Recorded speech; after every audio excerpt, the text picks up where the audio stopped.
নমস্কার দর্শক বন্ধুরা, আমি পিয়ালি চলে এসেছি পিভি ব্লগ চ্যানেল থেকে। বড়দের প্রণাম এবং ছোটদের ভালোবাসা জানিয়ে আজকের ব্লগটি শুরু করছে।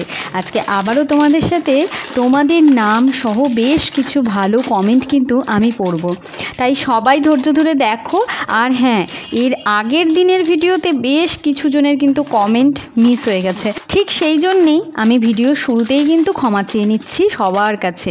আর একটা কথা কি, মানে একটা ভিডিওতে তো এত কমেন্ট পড়া সম্ভব না, সবাই ধৈর্য রেখো। অবশ্যই আমি কোনো না কোনো ভিডিওতে প্রত্যেকের কিন্তু কমেন্ট পড়ব, তাই তোমরা একটু ধৈর্য ধরে সঙ্গে থাকো। তাহলে চলো আর দেরি না করে ভিডিওটা শুরু করে দিই। আর হ্যাঁ, সঙ্গে থাকছে সারা দিনের দারুণ দারুণ কিছু মুহূর্ত আর দুর্দান্ত কিছু রান্নার রেসিপি, অবশ্যই টিপস তো থাকছেই। তাই ধৈর্য ধরে পুরো ভিডিওটা দেখো, আশা করি ভীষণ ভালো লাগবে। আজকে প্রথম কমেন্ট পড়ব মৌসুমী মণ্ডল দাস। তুমি কিন্তু তোমার নামটা লেখোনি, কিন্তু দেখো আমি কিন্তু ঠিক তোমার নামটা বের করেছি। যাই হোক, তুমি এর আগের দিন ভীষণ দুঃখ পেয়েছিলে, তোমার কমেন্টটা পড়বো এবং দর্শকদের দেখাবো। দেখো মনে কতটা কষ্ট পেয়েছে আমি ওর কমেন্ট পড়িনি বলে। তুমি কমেন্ট করেছো মনে কষ্ট পেলাম। আমি কষ্ট পেলেও কাউকে তো আর কষ্ট দিতে পারি না। অনেক ভালোবাসা রইলো, ভালো থেকো, তোমার চলার পথ সুন্দর হোক। মৌসুমী একদম কষ্ট পেও না কোনো কারণবশত। এর আগের বারে দেখো একটা ব্লগে তো সবার কমেন্ট পড়া সম্ভব না, কোনো কারণবশত হয়তো কোনোভাবে একদম মিস করে ফেলেছি। এই ভিডিওতে কিন্তু সবার প্রথম আমি তোমার কমেন্ট পড়ছি, তা আশা করি তুমি আমার কাছ থেকে একটু কষ্ট পেয়ে থাকলেও অনেকটা তোমাকে আমি খুশি করতে পেরেছি।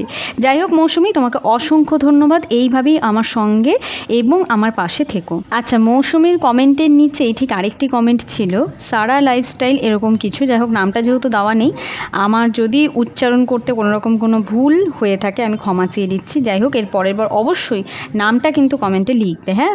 তো যাই হোক, তুমি কমেন্ট করেছো খুব সুন্দর হয়েছে ভিডিওটা দিদিভাই।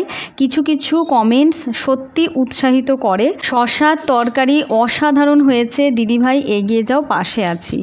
অসংখ্য অসংখ্য ধন্যবাদ তোমাকে। সত্যি তোমার কমেন্টস পড়ে আমার ভীষণ ভালো লাগলো। আশা করছি তুমি এইভাবেই আমার সাথে এবং আমার পাশে থাকবে।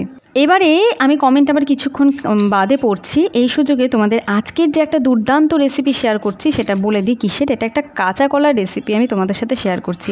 এর জন্য অবশ্যই আমাদের লাগছে কাঁচা কলা। কাঁচা কলার সামনে এবং পেছনটা কেটে একটু ফেলে ঠিক মাঝখান থেকে আমি খণ্ড করে নিচ্ছি। আর এটাকে এবার আমি সেদ্ধ করে নেব প্রেশারে। তো সেদ্ধটা এমনভাবে করতে হবে যাতে ভেতরে সেদ্ধ হয়ে যায়, কিন্তু খুব বেশি যাতে আবার না হয়, ওপরে খোসাটাও যাতে সুন্দরভাবে ছাড়ানো যায়। আর অবশ্যই এটার সাথে একটু আলু দিয়ে দেবে সেদ্ধতে। তো এখানে আলুর পরিমাণটা কম নিতে হবে, কাঁচা কলার পরিমাণটাই বেশি থাকবে। এই দেখো আমার কিন্তু আলু কাঁচা কলা সব সেদ্ধ করা হয়ে গেছে, খোসাও ছাড়ানো হয়ে গেছে। এখন আমি এতে বেশ কিছু পরপর উপকরণ মেশাবো। তো এই সুযোগে চলো ঝটপট আরেকটা কমেন্ট পড়ে নেওয়া যাক। পরবর্তী কমেন্টেরও আমি কিন্তু নাম পাইনি। যাই হোক, লেখা আছে খুব সুন্দর কথাগুলো বললে দিদিভাই, তোমার কথাগুলো মনে রাখবো। খুব ভালো লাগলো ভিডিওটা দেখে, আরও এগিয়ে যাও, শুভ কামনা রইল, পাশে আছি।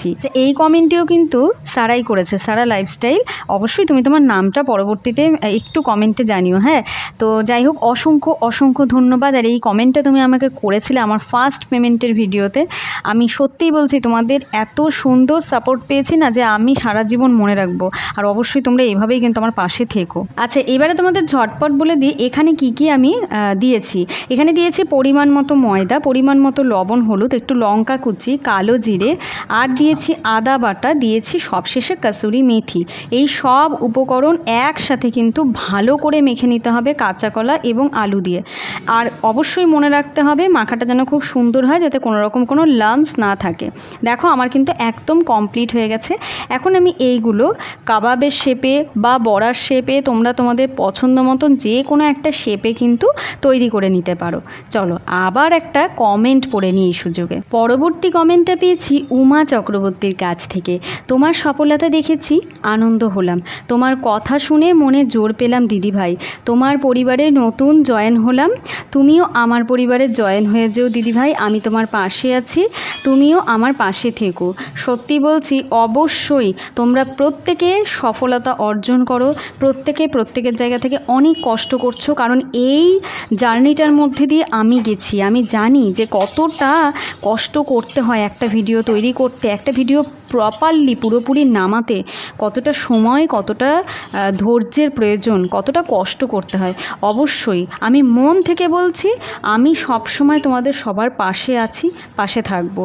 আর তোমাদের জন্য ঈশ্বরের কাছে প্রার্থনা করছি সকলে যেন সামনের দিকে এগিয়ে যেতে পারো এবং সকলেরই যেন এই সুন্দর দিনটা খুব তাড়াতাড়ি আসে। তো যাই হোক, তোমাকে অসংখ্য ধন্যবাদ, তোমার খুব সুন্দর একটা কমেন্ট পেলাম। আর আমি তোমাদের এখানে একটু দেখিনি, এখানে একটা আলুর তরকারি হচ্ছে সকালে টিফিনের জন্য পরোটার সাথে। আর বড়াগুলো তো তোমরা মানে কাবাবগুলো যে আমি তৈরি করেছিলাম, বড়াই বলো বা যাই বলো, কাবাব বলো, সেগুলোকে উল্টে পাল্টে লাল করে কিন্তু ভেজে নিয়েছি। এখন আমি তেলে দিয়ে দিচ্ছি গোটা গরম মশলা, গোটা জিরে আর তেজপাতা ফোড়নটা ভালো করে একটু পুড়ে যাওয়ার পর এখানে কিছু মশলা অ্যাড করব, যেমন ধনে গুঁড়ো, জিরে গুঁড়ো, লঙ্কার গুঁড়ো, হলুদ গুঁড়ো আর আদা বাটা। এটা কিন্তু সম্পূর্ণ একটা নিরামিষ রেসিপি, হ্যাঁ, এবং ভীষণ ভালো লাগবে, কোনো রকম মনেই হবে না যে নিরামিষ রান্না। এটা দিয়ে কিন্তু সব ভাত খাওয়া হয়ে যাবে। সবাই এইভাবে একবার ট্রাই করো আর অবশ্যই আমাকে জানিও। দিয়ে দিচ্ছি পরিমাণ মতো লবণ, ভালো করে মশলাটা এখন কষিয়ে নেব। মশলা কষানো হয়ে গেছে, এখন আমি এতে কিন্তু ফুটিয়ে রাখা গরম জল অ্যাড করব। ঝোলটা একটু পরিমাণ মতো দেবো, মানে যতটুকু রাখতে চাইছি সেই অনুযায়ী। তো যাই হোক, ঝোলটা ফুটে গেলে বড়াগুলো দিয়ে সামান্য কিছুক্ষণের জন্য ফুটিয়ে নেব। চলো আবার একটা ঝটপট কমেন্ট পড়ে নিই। আর তার আগে দেখো এখানে আরও কী রান্না হচ্ছে। এখানে হচ্ছে পেঁপে ভাজা, কালো জিরে কাঁচা লঙ্কা দিয়ে একটু পেঁপে ভাজা করছি। আচ্ছা, এই কমেন্টটি করেছে একটি ছোট্ট ভাই, কানাই হালদার।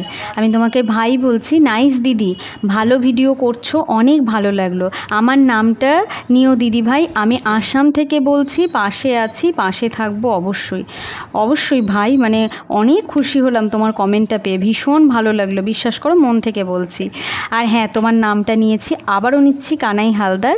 তুমি এইভাবেই আমার সাথে কিন্তু কমেন্ট করে পাশে থেকো, আর তোমার পরবর্তী কমেন্টের অপেক্ষায় কিন্তু আমি থাকলাম।